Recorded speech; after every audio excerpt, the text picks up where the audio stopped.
Review പറയുന്നതിന് മുമ്പ് എനിക്ക് ഒന്ന് രണ്ട് കാര്യങ്ങൾ ചോദിക്കാനുണ്ട്. അത് ഋഷഭ് ഷെട്ടി സാറിനോടാണ് ചോദിക്കാനുള്ളത്. സാർ, നിങ്ങൾ എന്താണ് ഈ വലിച്ചു കയറ്റുന്നത്?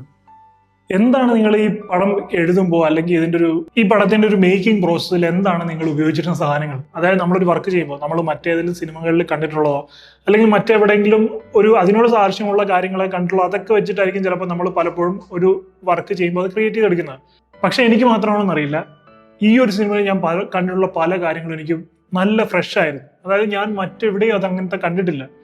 അത്രയും ഗംഭീരമായിട്ടുള്ള രീതിയിലാണ് ഇതിന്റെ മേക്കിംഗ് അദ്ദേഹം ചെയ്തു വെച്ചിരിക്കുന്നത്. ഈച്ച് ആൻഡ് എവറി ഇഞ്ച്, ഓരോ ഇഞ്ചിലും അദ്ദേഹം അതിൻ്റെ ആയിട്ടുള്ള ശ്രദ്ധ ഇതിനകത്ത് കൊടുത്തിട്ടുണ്ട്. പിന്നെ വേറൊരു കാര്യം, ഈ വിശ്വാസികളായിട്ടുള്ള ആരാധകരെ കയ്യിലെടുക്കാനായിട്ട് നോർത്ത് ഇന്ത്യയിലൊക്കെ ഈ ബോളിവുഡ് സിനിമയിലൊക്കെ നമ്മൾ കാണാറുണ്ട് ഓരോ തരത്തിലുള്ള ദുരന്തങ്ങളൊക്കെ ഉണ്ടാക്കി വിടുന്നത്. അവരൊക്കെ കണ്ടുവന്ന് ഈ സിനിമ കണ്ടിട്ട് ഇരുന്ന് പഠിക്കണം. എങ്ങനെ വിശ്വാസിക്കും അവിശ്വാസിക്കും ആ ഒരു മതത്തിൽ വിശ്വസിക്കുന്ന ആളുകൾക്കും അല്ലാത്തവർക്കും എല്ലാം ഒരേ രീതിയിൽ രോമാഞ്ചം, ഗൂസ് ബംസ് ഉണ്ടാക്കി ഒരു ഡിവോഷണൽ ബേസിലുള്ള സിനിമ എടുക്കാന്നുള്ള കാര്യം. കാരണം ഇതിനകത്തുള്ള ഓരോ ഡിവോഷണൽ സീനിൽ പോലും അതിന്റെ ആ ഒരു മേക്കിംഗ് ക്വാളിറ്റി കൊണ്ട് നമുക്ക് ആ ഒരു ഗൂസ് ബംസ് കിട്ടുകയാണ്. അതായത് കാന്താര ഫസ്റ്റ് പാർട്ട് കണ്ടവർക്കറിയാം, ഋഷഭ് ഷെട്ടിയുടെ ആ ഒരു ക്യാരക്ടറിന്റെ ദേഹത്തേക്ക് ആ ഒരു ദൈവിക ശക്തി കയറുന്നതായിട്ടാണ് ആ ഒരു സിനിമയിൽ ആ ഒരു കൺസെപ്റ്റ്. അപ്പൊ ആ ഒരു സീനിലൊക്കെ അദ്ദേഹത്തിന്റെ പെർഫോമൻസ് കാണുമ്പോൾ നമുക്കിത് മേക്കിംഗ് ആണ്, ആക്ടിങ് ആണെന്നൊന്നും അങ്ങനെ ഒരു ചിന്തയെ പോവില്ല. ഇയാളുടെ ശരീരത്തിൽ ശരിക്കും എന്തെങ്കിലും കയറിയിട്ടുണ്ടോ എന്ന് തോന്നുന്ന രീതിയിലാണ് അദ്ദേഹം പെർഫോം ചെയ്തിരിക്കുന്നത്. ഒരു കാര്യം ഞാൻ പറയാം, കാന്താര ഫസ്റ്റ് പാർട്ട് എന്ന് പറയുന്ന ഒരു കടുകാണെങ്കിൽ കാന്താര എ ലെജൻഡ് ചാപ്റ്റർ 1 എന്ന് പറയുന്ന ഈ ഒരു സെക്കൻഡ് പാർട്ട് അതൊരു കടലാണ്. അത്രത്തോളം ഉണ്ട് ഇതിനകത്ത് ഓരോ കാര്യങ്ങളെ കുറിച്ചും പറയാം. സാധാരണ ഒരു സിനിമയുടെ റിവ്യൂ അവസാനിപ്പിക്കാറാവുമ്പോഴാണ് ഞാൻ പറയുന്നത് ഒരു മസ്റ്റ് തിയേറ്റർ വാച്ച് ആണെന്നുള്ള കാര്യം. പക്ഷേ ഈ റിവ്യൂ തുടങ്ങുമ്പോൾ തന്നെ ഞാൻ പറയുകയാണ്, ഇതൊരു മസ്റ്റ് തിയേറ്റർ വാച്ച് സിനിമയാണ്. ഒരു theatre once in a while theatre experience ആണ് ഈ സിനിമ എന്ന് പറയുന്നത്.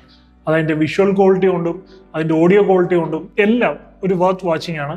അപ്പോൾ ഒരു 4K ഡോൾബി അറ്റ്മോസ് ഉള്ള തിയേറ്ററിൽ നിന്ന് തന്നെ ഈ സിനിമ കാണുക. ഞാനിപ്പോൾ രാവിലെ 6:30 ഷോ ആണ് കണ്ടത്. ശരിക്കും ഫസ്റ്റ് പാർട്ട് കണ്ടപ്പോൾ കുഴപ്പമില്ല, തരക്കേടില്ല എന്നുള്ളൊരു ഫീല് മാത്രമേ എനിക്ക് ഉണ്ടായിരുന്നുള്ളൂ. അത്രയും വലിയ എക്സൈറ്റ്മെന്റ് ഒന്നും എനിക്ക് ഫസ്റ്റ് പാർട്ടിൽ നിന്ന് കിട്ടിയിട്ടില്ല. അതുകൊണ്ട് തന്നെ കാന്താരായിട്ട് സീക്വൽ വരുന്നു എന്ന് പറഞ്ഞപ്പോൾ അത്രത്തോളം വലിയ എക്സൈറ്റ്മെന്റ് ഒന്നും എനിക്കില്ലായിരുന്നു. ആ ട്രെയിലറിലും അത്രയും വലിയ കാര്യങ്ങളൊന്നും ഇല്ലായിരുന്നു. ഒരു സാധാ ട്രെയിലർ പോലെ തന്നെയാണ് എനിക്ക് ആ ട്രെയിലർ കണ്ടപ്പോൾ തോന്നിയത്. അതാണ് ആ ഒരു ബ്രില്യൻസ് എന്ന് പറയുന്നത്. ചുമ്മാ ഒരു സിനിമയിൽ ഏറ്റവും ഇമ്പോർട്ടന്റ് ആയിട്ടുള്ള കുറെ സീൻസ് എല്ലാം കുത്തിനിറച്ച പ്രേക്ഷകർക്ക് ഒരുപാട് പ്രതീക്ഷ കൊടുത്ത് അവസാനം ഈ സവോളയൊക്കെ ഒലിക്കുന്ന പോലെ അത് ഒലിച്ചു വരുമ്പോൾ ഒന്നും ഇല്ല എന്ന് പറയുന്ന തരത്തിലുള്ള ഒരു സിനിമയല്ല. ഇതിന്റെ ട്രെയിലറിൽ ഈ പടത്തിലുള്ളതിന്റെ ഒരു 10% പോലും ട്രെയിലറിൽ കൊടുത്തിട്ടില്ല എന്നുള്ളതാണ് സത്യം. അതുകൊണ്ട് തന്നെ സിനിമ കാണുമ്പോൾ അത്രത്തോളം എക്സൈറ്റ്മെന്റും അത്രത്തോളം ഒരു ഫ്രഷ്നെസ്സും ആണ് നമുക്ക് കിട്ടുന്നത്. ഇതിന്റെ ഡയറക്ടർ നിങ്ങൾക്കറിയാം, ഋഷഭ് ഷെട്ടിയാണ്. ഇത് എഴുതിയിരിക്കുന്നത് ഋഷഭ് ഷെട്ടി, അനിരുദ്ധ് മഹേഷ്, ഷാനൽ ഗൗതം, ഇവർ 3 പേരും ചേർന്നാണ് എഴുതിയിരിക്കുന്നത്. ഇതിന്റെ പ്രൊഡക്ഷൻ ഹോംബാലെ ഫിലിംസ് ആണ്. ഹോംബാലെ ഫിലിംസ് ഇതുകൊണ്ട് കന്നഡ ഇൻഡസ്ട്രിയിൽ ഒരു ബെഞ്ച് മാർക്ക് സെറ്റ് ചെയ്തിരിക്കുകയാണ്.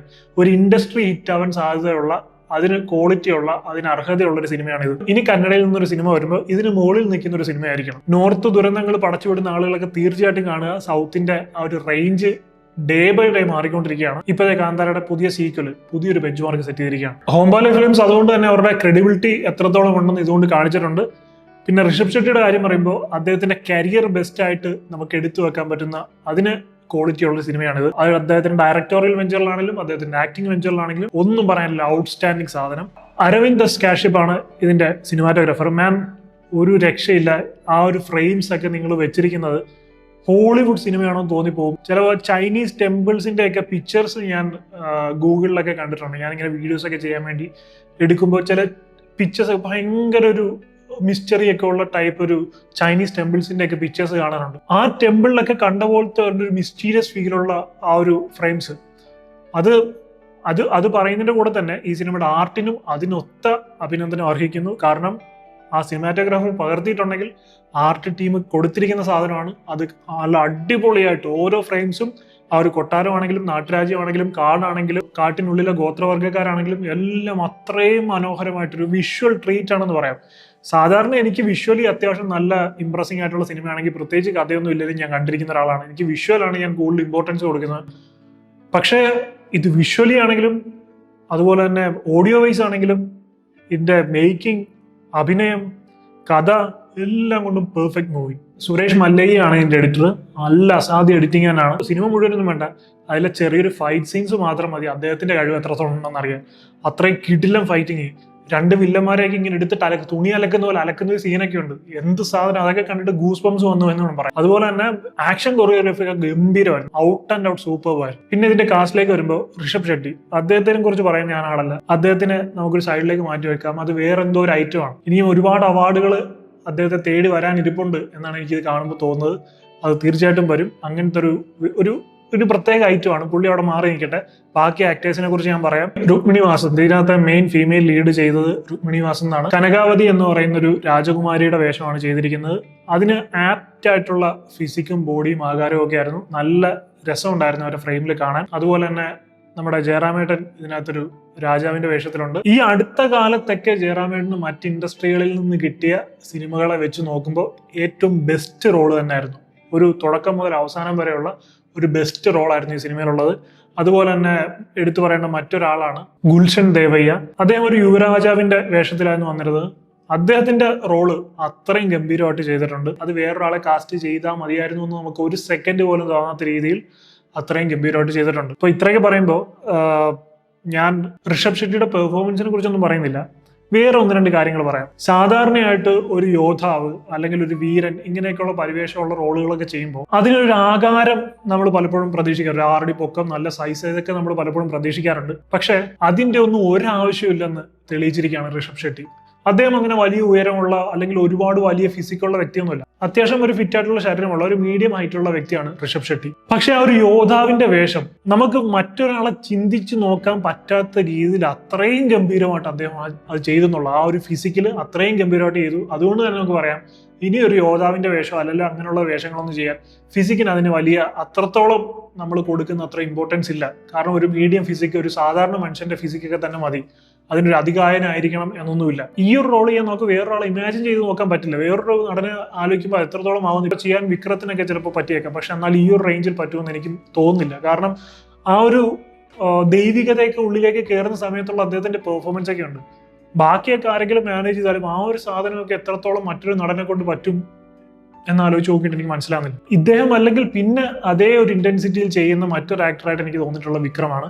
അത് ഇത്രയും ഒരു ടോപ്പ് നോച്ച് ആകുമെന്ന് എനിക്ക് ഋഷഭ് ഷെട്ടിയുടെ അപ് ടു ദ ലെവൽ എത്തുമെന്ന് എനിക്കറിയില്ല. കാരണം ഇദ്ദേഹം ഈ ഒരു റോള് ചെയ്യാൻ ജനിച്ചൊരു വ്യക്തിയെ പോലെയാണ് എനിക്ക് തോന്നിയത്. പലപ്പോഴും ഞാൻ പറഞ്ഞില്ല, ഈ ഒരു സിനിമ കണ്ടുകൊണ്ടിരുന്നപ്പോൾ എനിക്ക് തന്നെ തോന്നി ശരിക്കും ഇദ്ദേഹത്തിന്റെ ശരീരത്തിൽ എന്തെങ്കിലും സാധനം കയറിയിട്ടുണ്ടോ. ആ രീതിയിലായിരുന്നു പെർഫോമൻസ്. പിന്നെ ഗ്രാഫിക്സിന്റെ കാര്യം, 500-1000 കോടി രൂപയ്ക്ക് ഓരോ ദുരന്തങ്ങളൊക്കെ എടുത്തു വെക്കുന്ന ബോളിവുഡിനോടും മറ്റ് ഇൻഡസ്ട്രികളോടൊക്കെ പറയുകയാണ്, നിങ്ങൾ ഈ 500-1000 കോടി രൂപ മുടക്കിയിട്ട് അതിനകത്ത് 500 കോടിയും അതിനകത്ത് പ്രധാന നടന്, നായക നടന് കൊടുത്തിട്ട് ബാക്കി പൈസ എല്ലാവരും കൂടെ പങ്കിട്ടെടുത്തിട്ട് 25 കോടിക്കോ 30 കോടിക്കോ ഓരോ ദുരന്തങ്ങൾ പടച്ചു വിടുന്ന പോലെ അല്ല. ഒരു സിനിമ ബിഗ് ബഡ്ജറ്റിൽ എടുക്കുമ്പോൾ എങ്ങനെ കൃത്യമായിട്ട് എടുക്കണമെന്ന് നിങ്ങൾ ഇത് കണ്ടു പഠിക്കണം. ഇതിനകത്ത് മുടക്കിയിട്ടുള്ള ഓരോ രൂപയും നമുക്ക് ആ ഫ്രെയിമിൽ കാണാൻ പറ്റും. അതാണ് അതിന്റെ പ്രത്യേകത എന്ന് പറയുന്നത്. അങ്ങനെയായിരിക്കണം ഒരു സിനിമ. അതിനകത്ത് നമ്മൾ കൊടുക്കുന്ന ഓരോ പൈസയ്ക്കും അതിൻ്റെതായിട്ടുള്ള നമുക്ക് ആ ഒരു ക്വാളിറ്റി കാണാൻ സാധിക്കണം. ഇപ്പോൾ ഇവിടെ ഈ കാന്താര റിലീസിനിടയ്ക്ക് ചെറിയ പ്രശ്നമൊക്കെ ഉണ്ടായിരുന്നു. അതായത് ഡിസ്ട്രിബ്യൂട്ടേഴ്സിനോട് പൈസ കൂടുതൽ ചോദിച്ചെന്നു അങ്ങനെ ചോദിച്ചിട്ടുണ്ടെങ്കിൽ അതിനകത്ത് ഒരു തെറ്റുമില്ല. അതിനുള്ള സാധനം അതിനകത്തുണ്ട്. അത്രയും ഗംഭീരമായിട്ടാണ് ഇത് എടുത്തു വെച്ചിരിക്കുന്നത്. പിന്നെ മറ്റെന്തെങ്കിലും അജണ്ട വെച്ചിട്ട് ഈ ഒരു ഡിവോഷണൽ പടം ആയതുകൊണ്ട് ഇതിനെ നെഗറ്റീവ് പറയുകയോ അല്ലെങ്കിൽ ഇതിനെ അങ്ങനെ താഴ്ത്താൻ ശ്രമിക്കുക കണ്ടു കഴിഞ്ഞാൽ നിങ്ങൾ ഒരു രീതിയിലും അത് കാര്യമാക്കേണ്ട കാര്യമില്ല. അതിനെയൊക്കെ തള്ളിക്കളയുക. നമ്മളൊരു സിനിമ ഒരിക്കലും അങ്ങനെയുള്ള നമ്മുടെ ബാക്കിയുള്ള കാര്യങ്ങൾ വെച്ചിട്ട് വിലയിരുത്താൻ പാടില്ല. നമ്മൾ അതിനകത്ത് ആ സിനിമ എന്ത് തരുന്നു, നമുക്ക് എത്രത്തോളം ആ സിനിമയായിട്ട് കണക്ട് ആവുന്നു, എത്രത്തോളം ആ സിനിമയുടെ ക്വാളിറ്റി, ഇങ്ങനെയുള്ള കാര്യങ്ങൾ നോക്കിയിട്ട് വേണം നമ്മളൊരു സിനിമ വിലയിരുത്താൻ. ഇപ്പൊ എന്റെ പെർസ്പെക്റ്റീവിൽ ഒരു സിനിമ കാണാൻ ഞാൻ പോകുമ്പോൾ ഒരു സാധാരണ പ്രേക്ഷകന്റെ ചിന്താഗതിയിലായിരിക്കും ഞാൻ കയറുന്നത്. അതായത് എന്നെ എന്റർടൈൻ ചെയ്യുന്നുണ്ടോ എന്ന് മാത്രമായിരിക്കും ഞാനത് നോക്കുന്നത്. ശരിക്കും നമുക്ക് സിനിമ എന്ന് പറയുന്ന ഒരു എന്റർടൈൻമെന്റ് ആണ്. പ്രൈമറി അതാണ്. നമ്മളെ കാണുമ്പോൾ ആ സിനിമ നമ്മളെ എന്റർടൈൻ ചെയ്യിപ്പിക്കണം. അതിനോട് ഈ സിനിമ 100% നീതി പുലർത്തിയിട്ടുണ്ട്. പിന്നെ പ്രമോദ് ഷെട്ടി, രാകേഷ് പൂജാരി, പ്രകാശ് ടൂമിനാട്, ഇങ്ങനെയുള്ള ആളുകളൊക്കെയാണ് മറ്റ് പ്രധാനപ്പെട്ട ആക്ടേഴ്സ്. പിന്നെ ഈ സിനിമയുടെ പ്യുവർ ഗൂസ്പംസ് ആയിട്ടുള്ള 1-2 സാമ്പിൾ സീൻസ് പറയുകയാണെങ്കിൽ, ഒന്നാമത്തത് ഇതിന്റെ ഇന്റർവെല്ലിന് മുമ്പ് വരയം പുലി, കടുവ ഒരു ദൈവ സാന്നിധ്യമായിട്ടാണ് ഈ സിനിമയെ കാണിക്കുന്നത്. ഒരു വില്ലനെ ഈ പുലി കടിച്ചുകൊണ്ട് പോകുന്ന ഒരു സീനുണ്ട്. അപ്പൊ ആ സീനിൽ കാട്ടിൽ വെച്ച് മൊത്തത്തിലുള്ള ഒരു ഫൈറ്റും ആ ഒരു സീനും കൂടെ ഒരു രക്ഷയില്ലായിരുന്നു. ഭയങ്കരമായിട്ട് സിനിമ ആ ഒരു എക്സ്പീരിയൻസിനെ എലിവേറ്റ് ചെയ്തു. അതുപോലെ തന്നെ അവസാനത്തെ ആ ഒരു ഫൈറ്റ് അതും അതിഗംഭീരമായിരുന്നു. Second half അതിഗംഭീരമായിരുന്നു. സാധാരണ കഥ പറഞ്ഞു പോകുന്ന സമയത്ത് പോലും നമ്മൾ ബോറടിപ്പിക്കാത്ത രീതിയിൽ നല്ല ഗംഭീരമായിട്ട് പറഞ്ഞു വെച്ചിട്ടുണ്ട്. പിന്നെ വേറൊരു സീനുണ്ട്, അതൊട്ടും പ്രതീക്ഷിക്കാത്തൊരു സീനാണ്. അതിന്റെ ചെറിയൊരു ക്ലൂ ഞാൻ തരാം. പ്രിൻസ് ഓഫ് പേർഷ്യ 2 ത്രോൺസ് എന്ന് പറയുന്ന ഒരു ഗെയിം ഉണ്ടായിരുന്നു പണ്ട്. ആ ഗെയിം കളിച്ചവർക്കറിയാം, അതിനകത്ത് അരേന ബോസ് എന്ന് പറയുന്ന ഒരു ലെവലുണ്ട്. അതുപോലത്തെ ഒരു സാധനം ക്ലൈമാക്സിനോട് അടുക്കുന്ന സമയത്ത് ഇതിനകത്ത് ഉണ്ടാക്കി വെച്ചിട്ടുണ്ട്. ആ ഗെയിം കളിച്ചിട്ടില്ലാത്തവർ സെർച്ച് ചെയ്ത് നോക്കാൻ പോകണ്ട. ഗെയിം കളിച്ചിട്ടുള്ളവർക്ക് ചെറിയൊരു ക്ലൂ ആണ് ഞാൻ തന്നിട്ടുള്ളത്. മൊത്തത്തിൽ പറയുകയാണെങ്കിൽ ഫുള്ളി സാറ്റിസ്ഫൈഡ് ആയിട്ടുള്ള ഒരു സിനിമ. എന്തായാലും ഞാൻ ഈ സിനിമ ഒരാഴ്ചയ്ക്ക് ശേഷം ഒന്നുകൂടെ കാണാൻ പോകുന്നുണ്ട്. അതിനുശേഷം ഡീറ്റെയിൽ റിവ്യൂ, കുറച്ച് സ്പോയിലേഴ്സ് ഒക്കെ വെച്ചിട്ട് ഡീറ്റെയിൽ റിവ്യൂ ഞാൻ പറയും. ഞാൻ മുമ്പ് പറഞ്ഞിട്ടുള്ള ഒരു റിവ്യൂവിൽ ഞാൻ സെക്കൻഡ് ടൈം വാച്ച് ചെയ്യാൻ പോകുമെന്ന് ഞാൻ പറഞ്ഞിട്ടില്ല. ഈ അടുത്ത കാലത്ത് ആദ്യമായിട്ടാണ് സിനിമ ഞാൻ സെക്കൻഡ് വാച്ച് ചെയ്യാൻ പോകുന്നത്. സോ തീർച്ചയായിട്ടും എല്ലാ രീതിയിലും സാറ്റിസ്ഫൈ ചെയ്തിട്ടുള്ള ഒരു അടിപൊളി സിനിമ തന്നെയാണ്. തിയേറ്ററിൽ തന്നെ പോയി കാണേണ്ട ഒരു സിനിമയാണ്.